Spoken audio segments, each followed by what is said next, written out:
Olá, sejam bem-vindos. Que a paz do Mestre Jesus esteja com todos. É muito importante lembrar de compartilhar com seus amigos e familiares o nosso link dessas reuniões virtuais e não esquecer de dar o like para que o YouTube entenda e disponibilize por um período maior o acesso às nossas reuniões virtuais.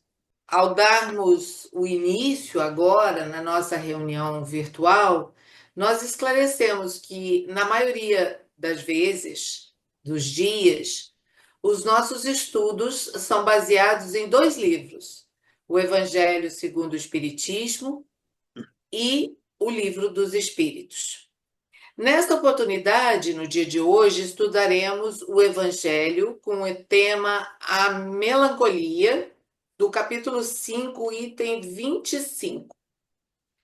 Nós vamos acompanhar as reflexões da nossa irmã no Ideal Espírita, Tânia Wilson, que é integrante do CEASE, Centro Espírita Amor e Caridade e Esperança, de Botafogo, aqui no Rio de Janeiro. Saudações iniciais, Tânia. Nos traga suas saudações. Queridos irmãos, queridas irmãs, é uma alegria estarmos novamente juntos para nós refletirmos um pouco mais sobre a nossa amada doutrina.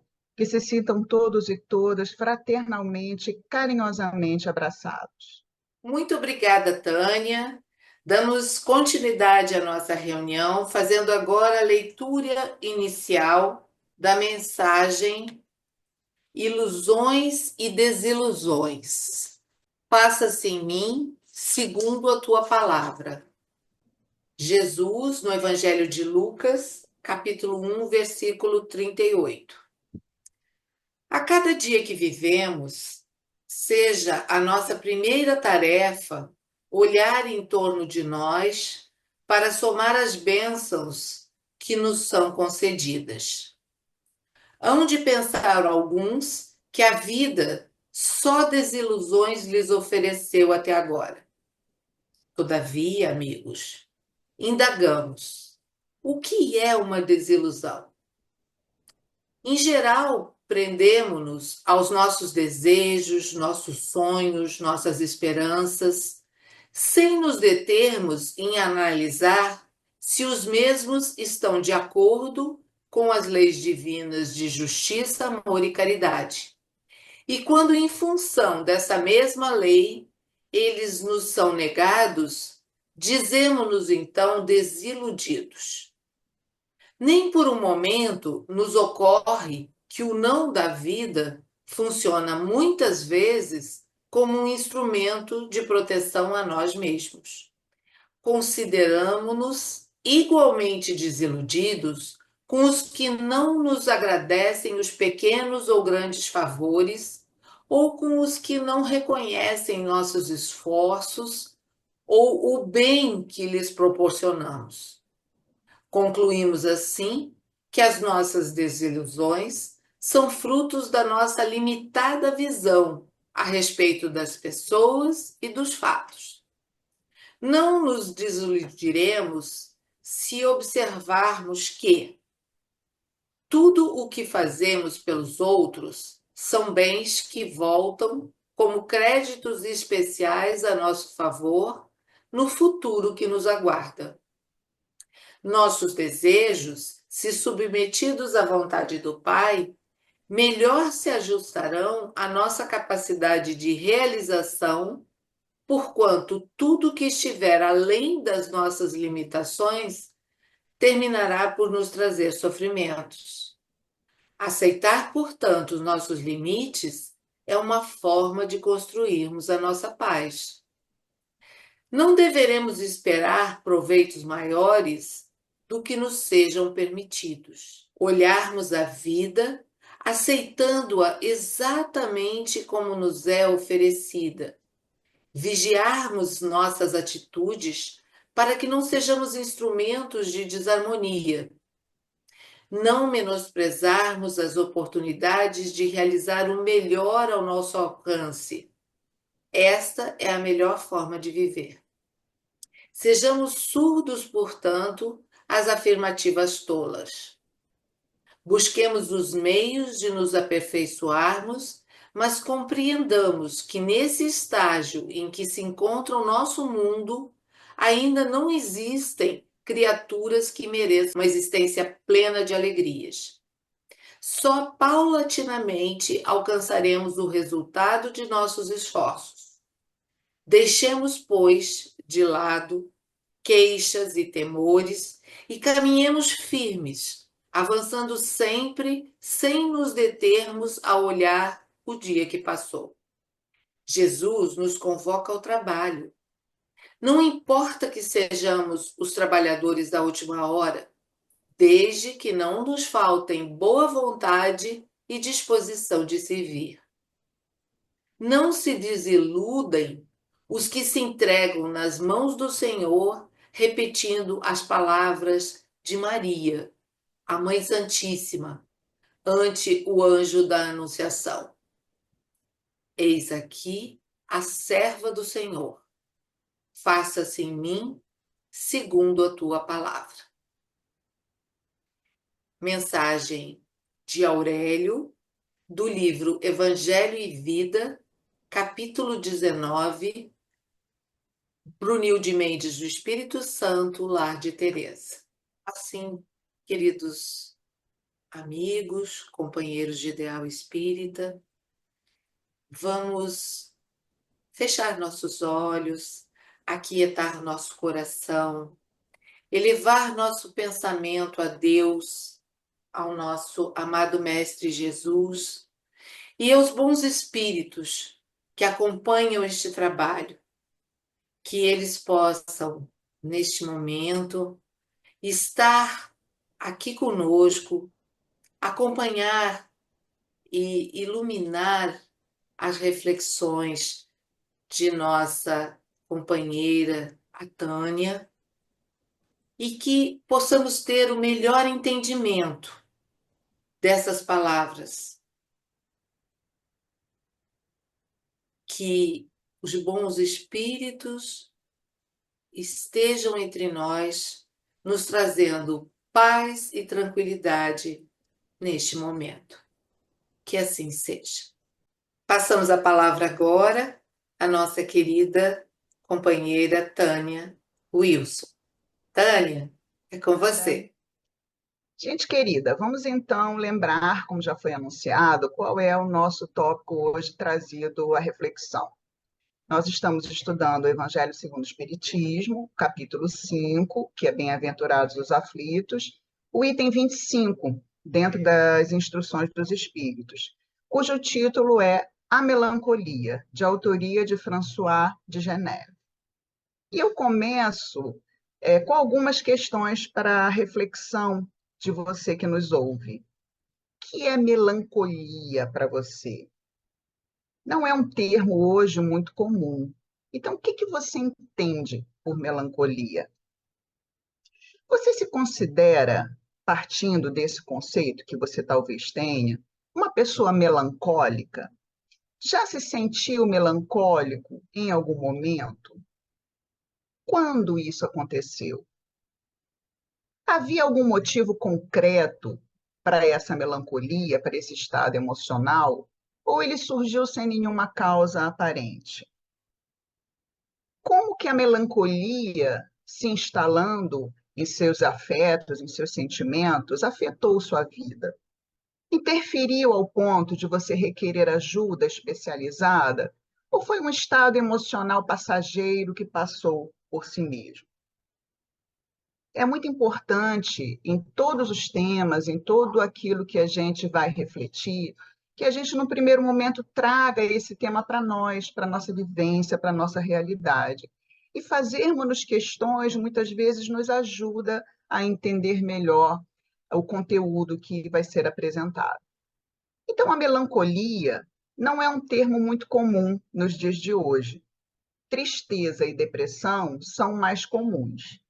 Antes de entrarmos, portanto, no texto de François de Geneve, na instrução desse espírito que Kardec coloca no capítulo 5, Vamos situar brevemente o conceito de melancolia e também o de tristeza e depressão, para delimitarmos melhor o assunto que hoje é alvo da nossa reflexão. Cumpre lembrar que, principalmente, a depressão é um tema muito vasto, é um tema hoje, junto com a ansiedade, que é um tema que vem sendo muito trabalhado, não só por Joana de Ângeles na coleção psicológica, já há uma década praticamente, mas em todas as áreas da saúde mental e da saúde de uma maneira geral, porque são prevalentes no Ocidente hoje, esses dois transtornos, o transtorno depressivo e os transtornos de ansiedade. Então, são termos que são mais comuns ao nosso vocabulário nos dias de hoje. Vamos ver, então, o que significa cada um. E eu começo com a tristeza. A tristeza é uma emoção básica universal, geralmente desencadeada por uma perda, por uma decepção, por uma frustração ou por qualquer mudança que nos aconteça e que nos traga algum desconforto, algum sentimento, que seja um sentimento que a gente tenha dificuldade maior em lidar. A tristeza, como toda emoção, apesar de nós dizermos que seria um sentimento ou um afeto negativo, ela é adaptativa. O que isso quer dizer? Assim como qualquer emoção, a tristeza surgiu na evolução humana para nós nos adaptarmos melhor a determinados eventos. Ela é, portanto, uma emoção necessária e importante na vida de todos nós. Acredito que muitos que nos assistem já devem ter assistido aquele desenho Divertidamente. Tem agora o segundo, eu não tive ainda a oportunidade de assistir, mas dizem que também é muito bom. E esse desenho, o primeiro que eu assisti, ele pretende mostrar justamente isso, o papel dessas emoções na nossa vida, como cada uma delas, a raiva, o nojo, a tristeza, a alegria, como que essas emoções, cada uma tem um papel na nossa economia afetiva. Então, nós nunca devemos dizer a ninguém, especialmente a crianças, para não ficar triste, que é um movimento natural na gente. Eu, por exemplo, fiz isso com os meus filhos. Quando eles ficavam no humor triste, eu chegava e dizia: não fica triste, vamos fazer isso, vamos fazer aquilo. Hoje, após estudar muito sobre esses assuntos dentro da psicologia, eu me dou conta que a gente não deve, não é certo, do ponto de vista psicológico, dizer para alguém não ficar triste, porque as emoções elas surgem, e elas surgem com uma finalidade, como a gente viu, boa, para nos adaptarmos a alguma coisa que nós estamos vivendo. Então, o que a gente deve fazer? Não dizer para não ficar triste, mas ficar ao lado da pessoa, confortando-a, dizendo que está tudo bem se sentir triste, que todos nós, em algum momento da nossa vida, nos sentimos assim, diante de alguma coisa que nos incomoda, e que aquele estado de tristeza vai passar. E a alegria vai retornar, e afetos mais confortáveis vão retornar a nossa emoção. E, finalmente, perguntamos se a pessoa precisa de algo e como que nós podemos ajudar a pessoa, mas nunca dizer para ela não ficar nesse lugar, porque, companheiros e companheiras, a emoção é algo que surge, é algo que chega. Nós não temos como evitar. Tentar lutar contra a emoção é uma batalha perdida, porque isso faz parte da nossa evolução como seres humanos. Percebam aqui, então, que consolar alguém não é necessariamente enxugar as lágrimas, mas não temer que essas lágrimas corram. Eu vou repetir essa frase, que é de um psicólogo, ou de um psiquiatra, na verdade, o Christophe André, e que ele diz isso, essa frase é muito importante. Percebam que consolar alguém não é necessariamente enxugar as lágrimas, mas não temer que elas corram. Devemos ficar ao lado daquele que está em sofrimento emocional, muitas vezes em sofrimento existencial, sem crítica e sem julgamento, que é algo que muitas vezes a gente vê no espaço religioso. Muitas vezes encontramos uma pessoa amiga na instituição que frequentamos, na comunidade de fé da qual fazemos parte, e essa pessoa está com esse humor um pouco triste, está com esse humor um pouco rebaixado, e muitas vezes nós julgamos, muitas vezes nós criticamos, muitas vezes nós temos uma pressa de tirar a pessoa desse lugar, porque, na verdade, nós queremos ajudá-la. Mas a melhor forma de ajudar é fazendo com que a pessoa se sinta acolhida naquilo que ela está sentindo. E isso do ponto de vista hoje das ciências da saúde mental. Bem, vimos a tristeza, que é essa emoção básica, universal, que tem um propósito na nossa evolução enquanto espécie humana. Vamos então para a melancolia. Como já foi dito aqui, a melancolia é um termo antigo, que a gente hoje quase não usa mais. Ninguém diz assim, ah, estou melancólico. A gente muitas vezes, a não ser que está triste, se sentindo triste, mas melancolia é um vocábulo que não é hoje muito usual. E esse termo remonta à Grécia Antiga. Ele surgiu ali na filosofia com Hipócrates, que é o pai da medicina, em sua teoria dos humores, que não tem como a gente entrar aqui, mas que é facilmente encontrado na internet para quem quiser se aprofundar. Então, a melancolia surgiu lá na Grécia Antiga e é usado ainda hoje, né? Assim como foi usado na filosofia, na literatura, na psicologia, para descrever um estado de tristeza profunda e reflexiva, uma sensação de vazio e saudade, às vezes sem causa aparente. A melancolia não foi considerada necessariamente patológica, historicamente falando, nesse início, lá na Grécia Antiga, mas ela pode sim evoluir para um quadro mais grave do que hoje chamamos de depressão. Freud, em um de seus livros, que foi lançado em 1917, cujo título é Luta e Melancolia, ele trata um pouco desse estado de humor. Então, até ali meados do século XX, o mais comum era designarmos esse estado triste, esse estado de vazio, essa sensação de vazio, dessa tristeza reflexiva, como melancolia.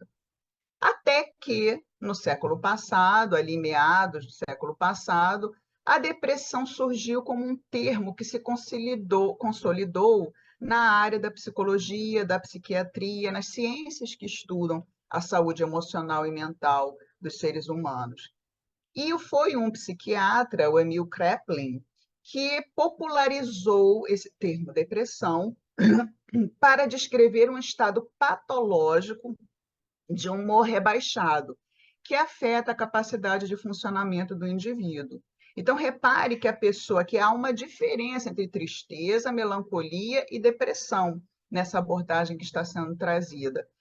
A tristeza e a melancolia são estados emocionais que nos afetam, mas não são necessariamente patológicos, não são necessariamente doenças, como a gente entende hoje, em termos mentais, transtornos mentais.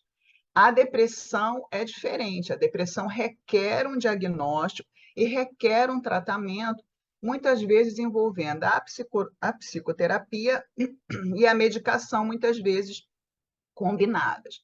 Então, na época em que esse trecho, em que esse texto de François de Geneve foi incluído no Evangelho segundo o Espiritismo, não havia ainda o termo depressão. E hoje, alguns autores ainda reivindicam uma independência do termo melancolia como um estado emocional separado, que pode ou não evoluir para um estado depressivo. Então, dependendo do autor que a gente consulta na área da psicologia, esse autor ou essa autora pode dizer que a melancolia é um termo antigo usado para depressão. Outros autores entendem que a melancolia é um estado emocional como a tristeza, que tem esse componente reflexivo, da pessoa ter essa baixa de energia, mas nesse estado melancólico ela fica refletindo, pensando muito nessas perdas, na situação em que se encontra, mas que pode ou não evoluir para algum quadro mais grave em termos de funcionamento do indivíduo. Agora vamos entrar, então, no texto de François Geneve. Vamos ver como que ele caracteriza nesse texto dele, esse autor espiritual, a melancolia. Então, ele diz assim, eu pensei algumas frases dele, que eu sugiro, claro, é sempre importante a gente ler o texto inteiro, integralmente, não é um texto muito longo. Então, ele diz assim, vaga tristeza se apodera dos vossos corações e vos leva a considerar amarga a vida. Aqui ele está dizendo que depois a filosofia vai confirmar, que seria muitas vezes um estado vago, que a gente não sabe precisar exatamente qual é a causa, de onde que vem aquela emoção, aquele sentimento, mas que naquele momento faz com que a gente olhe para a nossa vida e a gente considere a nossa vida difícil, a gente acha que está num momento delicado, que muitas vezes, que é o outro comentário que ele vai trazer, nos coloca numa situação de esgotamento. Então, ele diz assim: toma-vos a lassidão, que é o esgotamento, que é o cansaço, que é a fadiga, o abatimento, uma espécie de apatia, e vos julgais infelizes.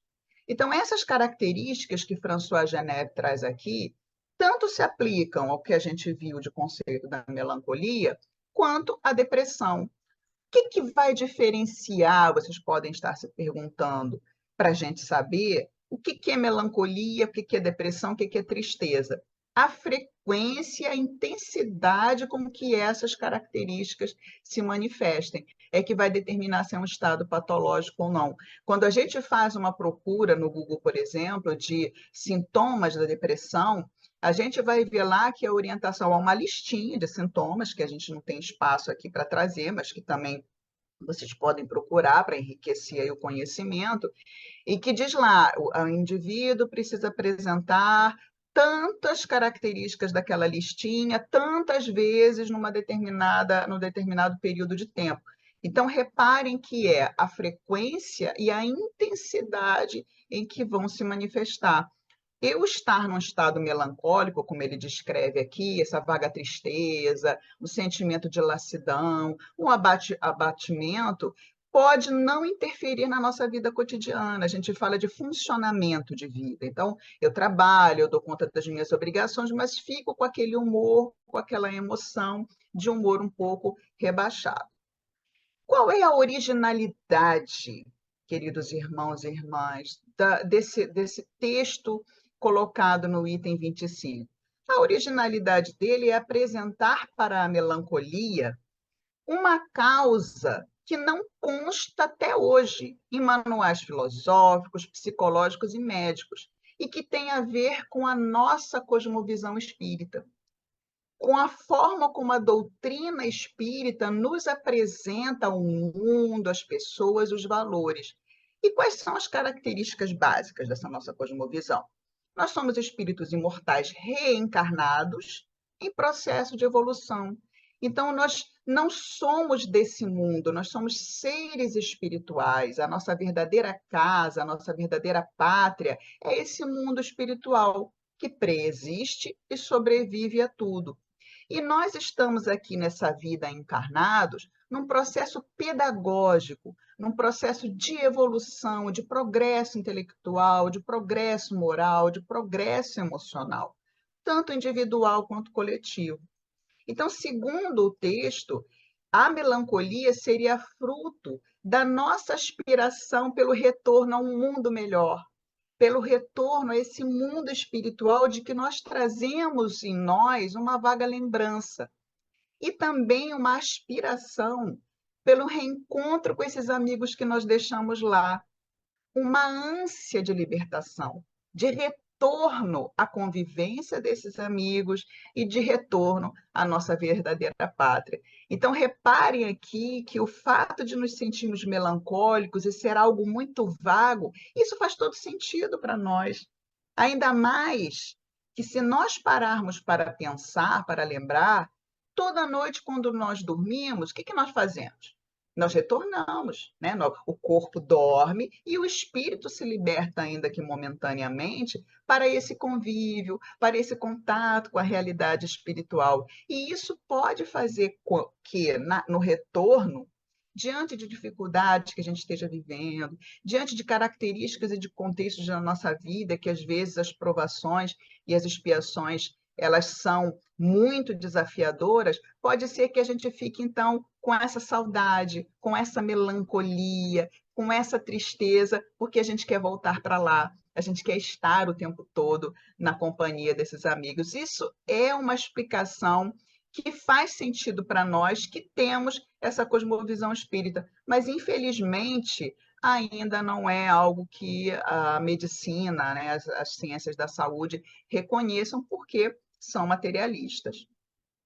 Por outro lado, François de Geneve, nesse texto, ele nos apresenta a melancolia, porque ele já é um espírito liberto, ele já é um espírito que voltou para casa, mas ele nos incita, ele nos convida, como encarnados melancólicos, à reação e à coragem, lembrando que reencarnamos com uma tarefa a cumprir. Ele nos diz assim, mais uma vez pincei algumas frases dele: resistir com energia a essas impressões que vos enfraquecem à vontade.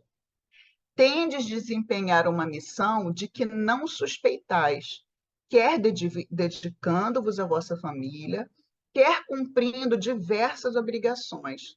Se desabarem os cuidados, as inquietações e tribulações, sede fortes e corajosos para os suportar.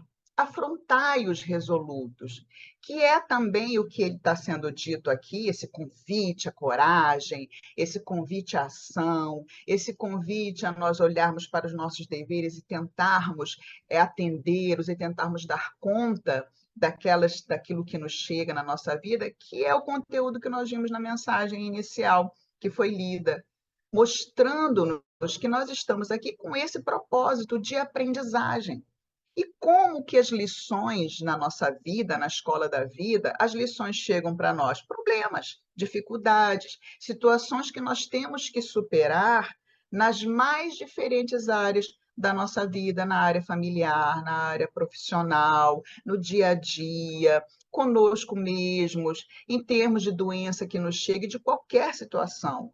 Os problemas no vocabulário da doutrina espírita são oportunidades de crescimento, são lições que nos chegam para que a gente possa aprender e evoluir cada vez mais. E essa, meus amigos e amigas, é a chave para não transformarmos a melancolia num quadro depressivo incapacitante. Nós sabemos hoje, na psicologia, do impacto das emoções no corpo, não só na psicologia, mas na saúde de uma maneira geral, pois cada emoção vai produzir determinadas substâncias químicas, neuroquímicas, que impactam não só os nossos humores, os nossos afetos, mas também a nossa saúde física, tanto para o bem quanto para o mal-estar, além de influenciarem o nosso comportamento. O mais apropriado do ponto de vista da saúde mental, então, já nos encaminhando aqui para uma visão mais prática, é nós acolhermos essa emoção, porque a gente viu que ela faz parte da nossa constituição como seres humanos, então, acolhe a emoção. Qualquer emoção que chega, ela deve ser, no primeiro momento, acolhida. Estou triste, estou melancólico, não fuja disso. Reconheça para si mesmo, reconheça para as pessoas que convivem com você. Isso é, inclusive, libertador. A gente não precisa estar o tempo inteiro alegre, a gente não precisa estar o tempo inteiro no humor positivo, que hoje, inclusive, nas redes sociais, isso tem um nome, é a positividade tóxica.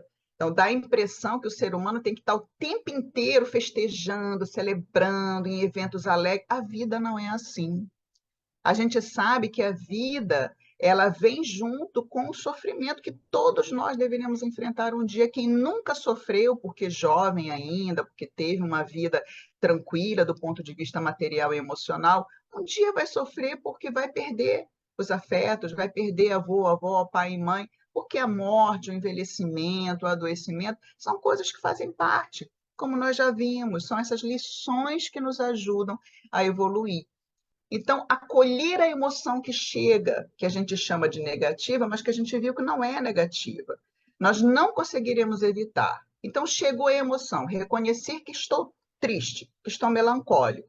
A partir daí, procurar fazer um trabalho interno de regulação dessa emoção para uma outra, que nos traga o bem-estar, como a alegria, como a gratidão, que também foi citada na mensagem inicial, com a serenidade, a tranquilidade. Então, é conversar com essa emoção que nos incomoda e procurar trazer outras emoções do nosso repertório emocional para nos colocar no outro estado emocional que nos seja melhor naquele momento. Então, receber essa emoção e fazer um trabalho com ela que a gente chama em psicologia de regulação. E esse é o convite do amigo espiritual. Seja o que for que nos chegue, em termos de sofrimentos e dificuldades, que possamos lembrar da nossa origem e do nosso destino, e que caminhamos sempre com o amparo desses nossos amigos e amigas invisíveis que nos amam e que torcem pela nossa vitória. Saber que somos espíritos imortais nos dá essa transitoriedade na visão de tudo o que nós vivenciamos. Qualquer sofrimento, isso também está naquela mensagenzinha, o ponto de vista, se não me engano, no capítulo 3 também do Evangelho. Quer dizer, que ponto de vista é esse? O ponto de vista da nossa imortalidade. Pensem hoje em qualquer problema que vocês estejam vivendo, passando. Qual o sentido que tem isso diante da nossa imortalidade? Nós somos espíritos que teremos ainda muitas encarnações. Essa ideia, então, ela nos auxilia a colocar aquilo que nós estamos vivendo numa perspectiva de contexto. Aquilo em algum momento vai passar, aquilo em algum momento vai se renovar, mesmo que seja um problema que a gente traga desde o nascimento, porque essa existência é uma existência. Esse corpo é um corpo que nós estamos habitando como encarnados, mas nós teremos outras oportunidades e outras vivências. Do ponto de vista do espiritismo, eu gostaria de lembrar, o autor não cita aqui, mas é importante lembrarmos, que há uma outra questão que é próprio da nossa teoria, da nossa doutrina, que é a influência espiritual em seus diferentes níveis. Então, essa influência espiritual a que estamos todos sujeitos pode agravar um estado triste e melancólico, fazendo-o evoluir para a depressão. Então, nós temos que ter muito cuidado, porque se nós ficarmos ali acomodados, sem fazer esse trabalho de regulação, nós podemos criar uma sintonia com mentes que nos queiram ou não mal e que querem muitas vezes fazer com que a gente fique num estado pior, com que a gente deixe de funcionar bem na nossa vida. Trago aqui uma recomendação de leitura de um caso desses, que está no livro Libertação, de André Luiz, que é o caso de Margarida. Quando lemos a descrição dessa personagem nessa obra de André Luiz, identificamos bem a depressão. Aliás, é um caso muito interessante porque a gente vê as características que hoje estão nos manuais da depressão maior, mas, ao mesmo tempo, nós vemos os bastidores espirituais que nos mostram como que a influência obsessiva dificultava o tratamento e agravava o caso de Margarida. E observamos também como que a equipe espiritual se mobiliza, se organiza e faz para conseguir tirar Margarida dessa situação. Então, recomendo que quem não leu, né, ou quem já leu, que releia esse caso, que é um caso muito representativo. Há também uma mensagem no livro Estude Viva, chamada Influenciações Espirituais Sutis, de André Luiz, em que ele coloca lá uma listinha de características, alertando-nos que nós poderemos ou poderíamos estar em alguns momentos sob algum tipo de influência desses nossos irmãos e irmãs que ainda não estão, por não se sentirem bem, não querem ver as outras pessoas bem também. Chegamos então ao nosso E Agora Maria, Agora José. O que fazer? Como reagir para evitar uma piora da nossa saúde mental, da nossa saúde espiritual? Como regular melhor esse nosso quadro melancólico ou os nossos quadros de tristeza? Joana de Ângeles, ela traz uma vasta contribuição ao entendimento dos estados de tristeza, de melancolia e de depressão. São muitas as mensagens espalhadas nas diversas obras, dentro e fora da coleção psicológica. Eu escolhi uma dessas mensagens, que são várias. Eu tenho aqui, acredito que umas 15 mensagens de Joana falando sobre esse tema ou assuntos relacionados. Então, eu trago uma dessas mensagens em que ela faz um repertório de recursos terapêuticos para que a gente consiga enfrentar esse estado de tristeza, para que ele não se agrave. Essa mensagem é a mensagem Dias de Sombra, que está no livro Momentos de Saúde. Então, lá, a veneranda mentora nos sugere oração, porque a oração a gente sabe que nos conecta com as forças superiores da vida, com os nossos amigos espirituais. Pensamento otimista, porque o pensamento e as imagens otimistas vão evocar um bem-estar emocional para a gente. Aí, restrita confiança em Deus, nosso Pai, a gente sabe que a providência divina nos alcança onde estivermos. Ainda que nos sintamos sozinhos, nós nos sentimos assim porque nós desligamos a nossa conexão com essa providência divina. Então, irrestrita confiança em Deus, vamos sentir a presença do nosso Pai conosco, ao nosso lado. E ela prossegue com mais sugestões. Música enriquecedora, a gente sabe que a música, cantar uma música em pensamento, que a gente chama também no meio espírita de canção-prece. Então, cantar uma música em pensamento, ler uma página edificante que nos faça bem, contemplar uma região agradável, pensar num futuro feliz. Então, nessa mensagem Dias de Sombra, Joana nos mostra esse repertório todo para nós usarmos. Então, a ação, nós partimos desse estado que a gente vai aceitar como ele se apresenta, mas nós regularmos essa nossa emoção, esse nosso humor triste, usando esse repertório de recursos que ela, por exemplo, apresenta nessa mensagem.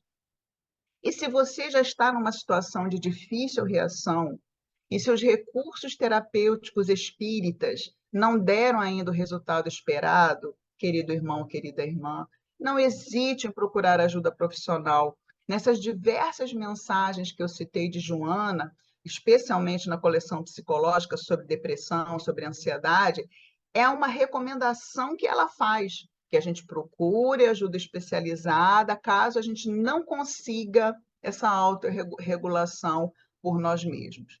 E para nós terminarmos aqui, duas sugestões bem práticas, partindo do que Joana aqui aconselha. Então, já que ela fala de leitura edificante, vamos lembrar a recomendação de Abigail e Estevão em Sonho a Paulo de Tarso, quando ele se encontrava num momento de grande fragilidade e vulnerabilidade, talvez se sentindo melancólico e triste. São 4 palavras guia que os irmãos sugerem em Sonho a Paulo. Quem lembra? Quem já leu Paulo e Estevão? Então, as 4 palavrinhas são: ama, trabalha, espera e perdoa. E cada uma dessas palavrinhas, os irmãos, então, fazem uma breve descrição e presenteiam Paulo de Tarso com essas 4 palavras guia. Vamos reler esse capítulo de Paulo Estevão, quem não leu o livro, ler o livro todo, e refletir como essa recomendação, como essas palavras chegam na nossa vida, no nosso cotidiano. E mais, a segunda dica aqui bem prática. Já que a veneranda mentora se refere à música enriquecedora, que a gente também chama no meio espírita de canção-prece, eu não posso deixar de lembrar, e fico feliz de estar gravando para o Lar de Teresa, da Cantiga da Paz, psicografada por Dona Brunildes, que lindamente, poeticamente nos aconselha. Eu vou falar só uma estrofezinha da música, que acredito que é uma música bastante conhecida. Quem ainda não teve oportunidade de ouvir, procure no YouTube, procure em outra, no Spotify, acredito que tenha, Cantiga da Paz. E na primeira estrofe diz assim: se quiseres sentir a paz dentro de ti, escuta, meu irmão. Faz silêncio e espera que volte a primavera na força da oração. Transforma teu soluço em risos de esperança no amanhã que vem. Depois da tempestade, surge sempre a bonança, agora ou mais além. Essa música, queridos amigos e amigas, entre tantas outras músicas espíritas e também não espíritas, mas especialmente essa Cantiga da Paz, me ajudou muito na modulação dos meus estados emocionais tristes e melancólicos. Ouvir essa música, cantar essa música, decorar a letra Isso sempre fez com que eu conseguisse evocar para mim um estado de serenidade, um estado de quase alegria. Então, a minha sugestão é que você procure essa música e cante você também, incorpore essa música no seu cotidiano, porque, como eu disse, eu coloquei aqui só um trechinho, mas a música inteira é um hino de alegria, a música inteira é uma medicação natural que nós podemos utilizar para que a alegria, a serenidade e a paz retorne ao nosso coração. Que Jesus nos abençoe infinitamente. Agradecemos a nossa irmã de Ideal Espírita, Tânia Wilson, por sua exposição, que nos brindou com tantos esclarecimentos, com tanta consistência desse estudo que ela nos ofertou. Agradecemos também a todos os companheiros que nos honram com sua atenção, relembrando, não esqueçam de deixar o seu like. Renovamos o convite para que na próxima semana, segunda-feira, 19 horas, estejam conosco para o nosso próximo encontro, quando teremos o tema especial do mês, Ora e Confia. E assim, agradecidos por esse momento em que tivemos a oportunidade de reflexionar nesse tema tão importante, tão atual, agradecemos a presença amiga dos bons espíritos, agradecemos a este Lar de Teresa, que nos possibilita essa oportunidade de mais uma reunião, de acompanhar este estudo. Que Jesus esteja conosco, nosso mestre amigo, durante toda essa semana. Que assim seja, graças a Deus.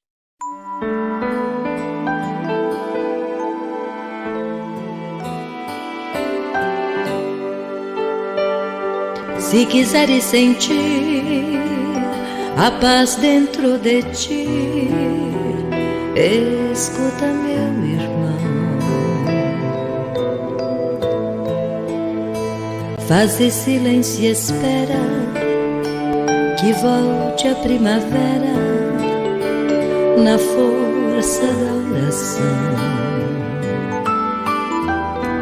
Transforma teu soluço em risos de esperança no amanhã que vem. Depois da tempestade surge sempre a bonança, agora ou mais além. Em sua longa estrada, só tu tens o poder de transformar espinhos em flores perfumadas, que o sol da confiança enfeita os teus caminhos.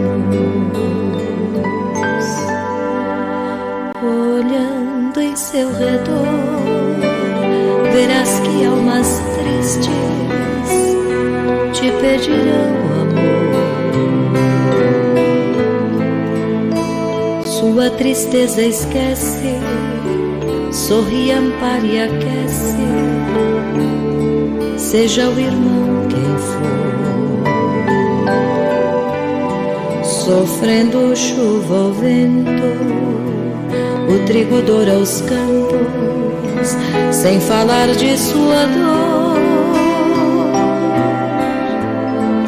E quando a nuvem passa, a terra generosa desabotou em flor. Imita a natureza que se desfaz em luz até o entardecer.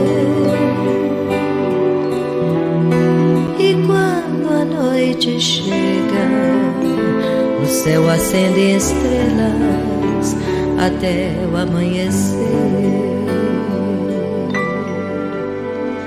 Imita a natureza que se desfaz em luz até o entardecer. E quando a noite chega, no céu acendem estrelas até o amanhecer.